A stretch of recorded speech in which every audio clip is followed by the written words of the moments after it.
দেশব্যাপী সাঁড়াশি অভিযান, 550 মামলা, 6,000-এর বেশি গ্রেপ্তার। দর্শক, যা খবর পাচ্ছি সব খবর তো আসছে না, কিন্তু এমন অবস্থা আজকে আমাকে জানালো যে বাংলাদেশে কোনো কোনো এলাকায়, যেহেতু সেখানে ভার্সিটি নেই, বড় কোনো শিক্ষা প্রতিষ্ঠান নেই, সেসব জায়গায় আন্দোলন হয়নি। আন্দোলন না হলেও গ্রেপ্তার অভিযান চলছে, কেননা দেশের সমস্ত প্রান্তে জামাত আছে, বিএনপি আছে, ছাত্র শিবির আছে, ছাত্র দল আছে, অর্থাৎ বিরোধী দলের অস্তিত্ব তো আছে।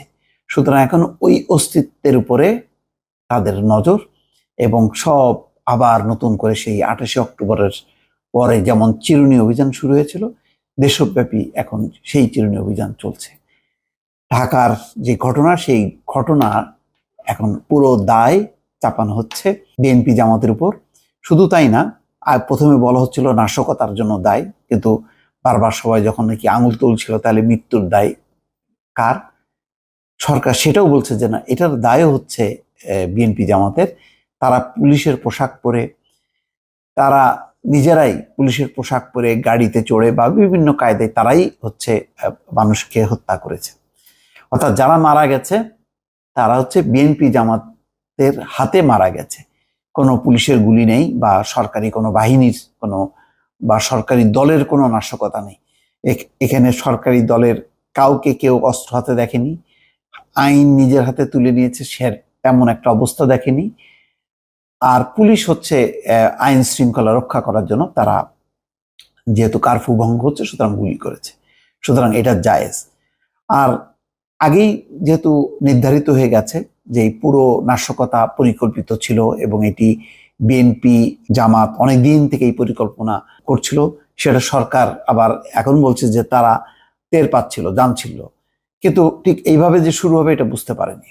কিন্তু সবাই বলছিল যে সরকারের অদূরদর্শিতা এবং সরকারের তাচ্ছিল্য, তুচ্ছ তাচ্ছিল্য করা একটা আন্দোলনকে, একটা যৌক্তিক দাবিকে উপেক্ষা করা, তার পরিণতিতে হচ্ছে এই পরিস্থিতি। এখন এই পরিস্থিতির পর সরকারি দল যে অবস্থা, তার নিজের একটা কোণঠাসা অবস্থা এবং প্রচুর মৃত্যু, সেই মৃত্যুর দায় এখন জামাত বিএনপির উপর চাপিয়ে রীতিমতো অভিযান চলছে।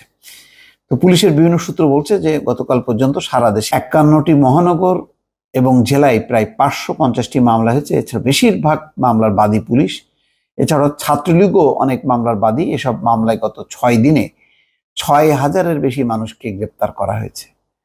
মামলা ও গ্রেপ্তারের সংখ্যা প্রতিদিনই বাড়ছে। পুলিশের সূত্রগুলো বলছে সহিংসতার ঘটনায় আরো মামলা হবে, তার মানে মামলায় মামলায় জেরবার হবে। আর হচ্ছে এই সরকার হচ্ছে নিরপেক্ষভাবে এগুলি তদন্ত করবে, বিচার করবে। তো এই হচ্ছে দর্শক, এগুলি আসলে বলে লাভ নেই। এখানে বাংলাদেশের জোর যার মুল্লুক তার, সেই শাসন, সেই ব্যবস্থা কায়েম হয়েছে অনেক দিন থেকেই। এটি যখন নাকি তাদের সেই ক্ষমতায় যখন নাকি আঘাত পড়ে বা কেউ ধাক্কা দিচ্ছে, তখন তারা তাদের আসল চেহারাটা উন্মোচিত করছে। এবারও হয়তো তাই হচ্ছে। ভালো থাকবেন। আল্লাহ হাফেজ।